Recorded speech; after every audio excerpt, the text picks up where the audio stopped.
बाप रे बाप हे तना आदमी अभी हाथ के मेहंदी ना छूटला तबे कहते जा कि मछरी या मुर्गा बनावा ये कने तोहरे हाथ के सब केहू खाई। अभी जाना था ना की जा ना खेलब ना खेले देम खेलवे बिगाड़ देम भाड़ देनी चलो नहीं है खाए पहले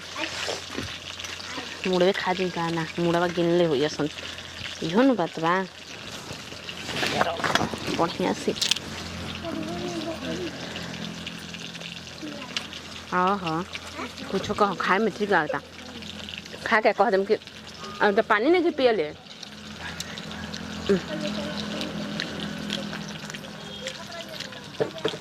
अच्छा हमार भौजैया करत रहे घरे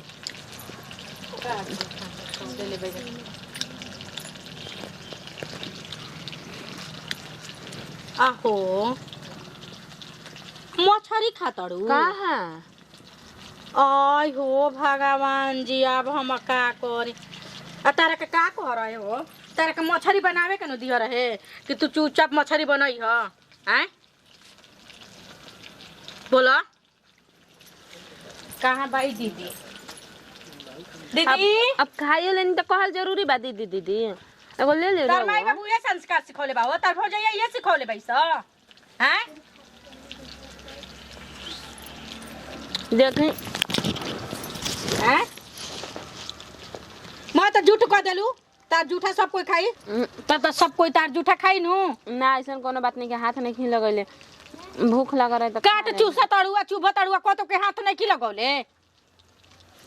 तसलिए करैया में नहीं खी लगैले आग बुताइल बा मछरी लेके खा तड़ी अब रउआ देख लेनी तब चुप रही अब रउआ हाला काहे चुप रही हो चुप होके वाला बात बाबा की चुप होकी हैं याद ना पड़ला कि ससुर आइल आई रउला लाइले का हो जाले माई बाबू खियोले ना रहे जीवन में को खाए ना देले रहे अब देखिन जे तो जब खाइबे कलू तो तेरा बड़ाई का करे के बा हो ए दीदी जी हम मीट मछली ना खाई ना हमारा खातिर पनीर मंगा देब जे अपने मीट मछली खाइब जात देखी हम सोचिए के कहले रही का से एक बार बीमार रही ना हमार पथरी में उठ हो गए तो डॉक्टर मना कर देले रहे तारा के आ बुझा गई कि मीटे मछली खा खा के मांस यही से चर्बी आइल बाड़ू ई बताई खा लेनी तो कौन दिक्कत बाटे कौन कोई के ले जाके फेकनी ना देनी ना नु हां पेटे यही ज्यादा खाई सब कोई के बड़की बात चुप रही रहुआ तो हम जानते बानी हम का कर देम चुप तो हम बोला ही बानी अभी बोला के ले आवतन तार भतरू के दीदी के दीदी हां ए दीदी रमा टिक के आ रख द कोई के नजर गुजर ना लगी या खूबे फरी पिछली साल सही कोइले रही त तना ना फरल रहे आ कि पूरा गांव खइलस आ ये बेरी नजरिया देले बाड़ी स दीदी मन करता नोच के एकरा के फेंक दें झूठ मूठ कहियो का हुआ बानी जी का हो माने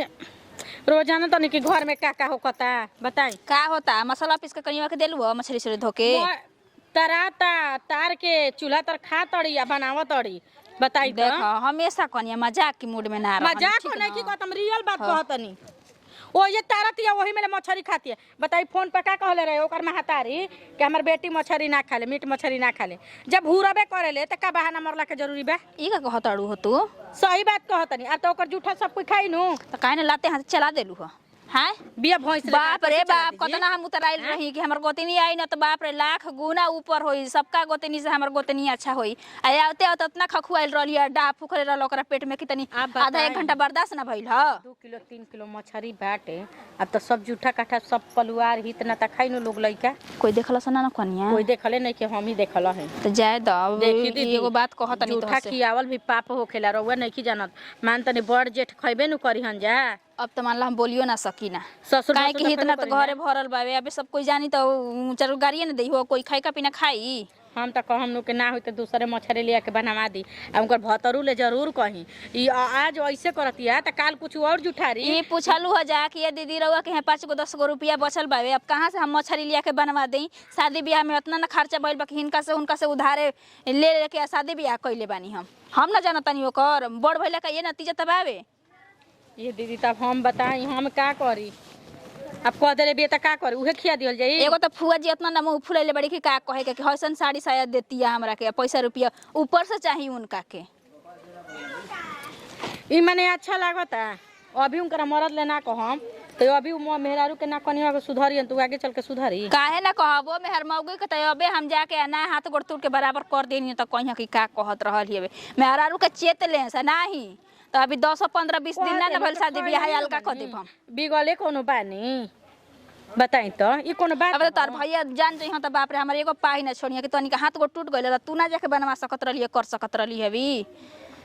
ए दीदी हम जानती कि खा जिहन रानी जुठार दिहन तो हम काहे खातिर उनकरा पर छोड़ते हम ही मछरिया बना के धो देती हम कहने के चलो आज निमन दिन जाके अपने हाथ से मछली बना दिहन कि सब कोई खा ले इतना ता हम इन शादी बियाह में उतना नाम दौड़ल बानी धुपल बानी एमा गोड़ हाथ में दर्द हो गइल बा अब हम कहीं जाएब ना कुछ करब ना जैसे बुझाता वैसे करा जा अब बस हित नाथ के चल जाए तो देखा इनका कि बाकी ना पूरा कइनी ना तो कहीं कि का कहत रहल ही अबे ठीक ना का करी बोली उहे खिया दिहल जे बाबू केहू कहल ना जल अब तो जियान ना होई बताई ना कोई के कहिया मत जा जाके खिया लेकिन ओकरा मरद ले जरूर रहू कहम जा तनी अबे कहब चल कहम चली आई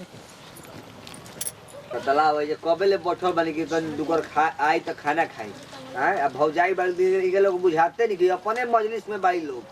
हैं नहीं नहीं मेहमान वाली भी हमरा खा ए जे दुआर पर खाना दीही का कहि हम साफ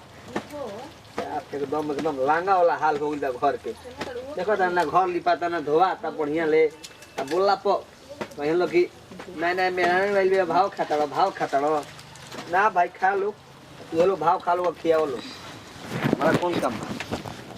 का जी का बारा तनी का हो अरे वो के कब से हम चिल्ला तनी सुनात नहीं है का कानवा में रोई ठुस ले बानी बानी हम बैठ माने के ये खाना एकदम खाना खाई बा तू कह तो कब से चिल्लाता नहीं जाई रउआ ओकरी मुंह में खिया दिया उ रउआ के मुंह में खिया दे अब का चाही ऐसा तू भौजी बात करता एकदम बोल से एकदम गरमे होके आवेलू लोग का हमें यही के बुझात जतना सोचले रही जा बड़ाई कइले रही जा उसे दुगुना और मेहरारू मिलल बिया सोच ली लाखों में एक उतरल बिया का बोला तड़ू का ना हमरा कुछ के बुझात ना बुझाई ऐसा नंगा खानदान के आइल बिया ना कि एगो कहाला पात ना 4 गो बोलत ये कि का कहे के बाप महतारी ओकरा सिखैल ही नहीं है कि ससुरा में कैसे बुचिया रहल जाला तू कम से कम सिखाओ कि कैसे का करे के कैसे खाना बनाए के तनी जाके रउआ पूछी राउर मेहरारू नहीं है रउआ एक दिन कहब कि महतारी हमर बाप नहीं खसत हमर भौजैया हमर मेहरारू के चढ़ बढ़ के बोलतिया हैं चूल्ही तर बनावतिया खातिया बेचार गो आदमी देखी त खाई पी खाना जी खाते चूल्ही तो वो का भौजी मजाके करू लोग आज हां मजाक करतनी ऐसा का भइल बा चूल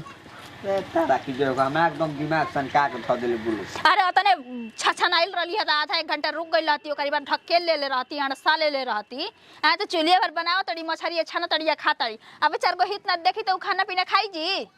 यही गने सब गण में फुलैले बाटे छोटा वाला सार के मारला बढ़िया ले एकरा माई के एक के बनेचर घर के आइल बे कहां के आइल बे आई और ना त गइल है मछली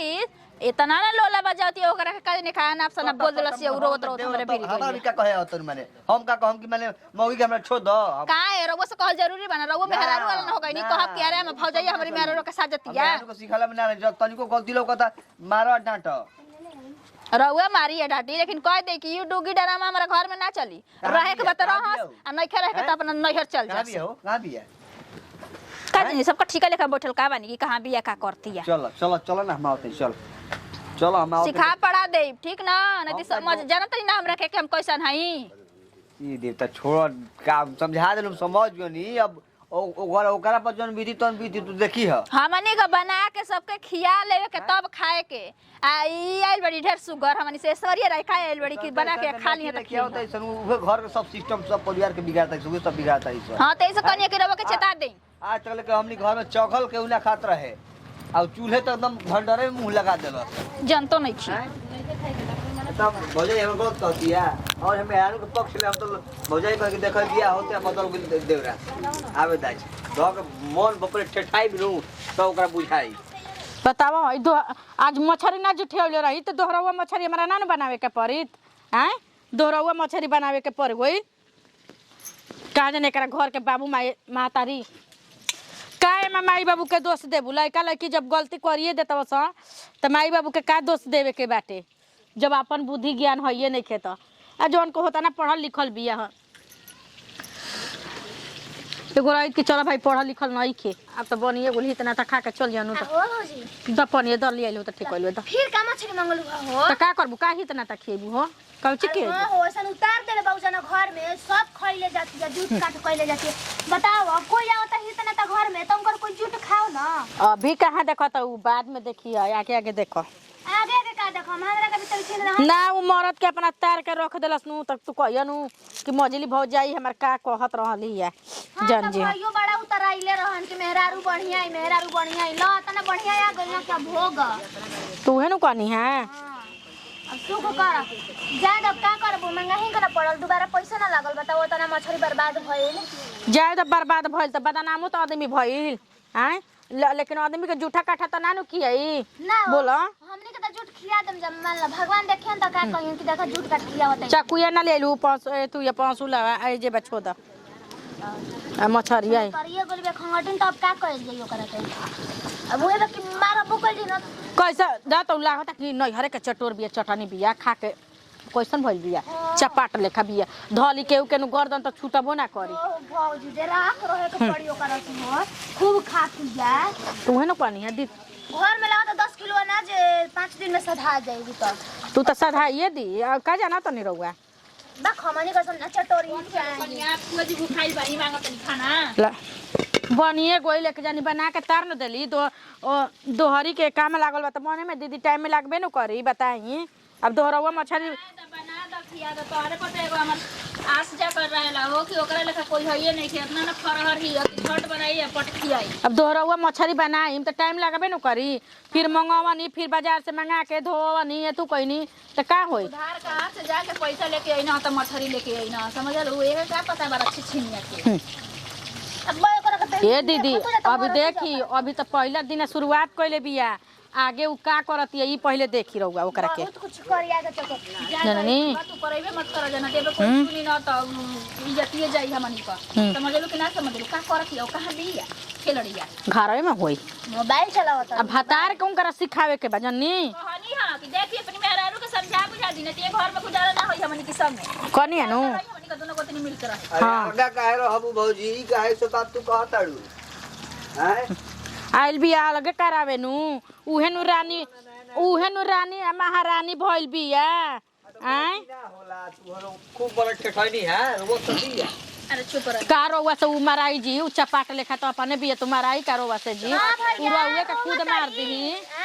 रोवा तड़िया के जसना तोड़ के रोवा किया घर में मोबाइल चलावत है ए बुची ए भौजी, जी छोड़ ना। कतना हसुआ टेढ़ रही तो अपने देने खींची हंसुआ ना हो भी अपना भेजी गंजी है के बात नहीं चली देवर जी चुप रही उ रउआ के मार ना दी तू मारा ना जाई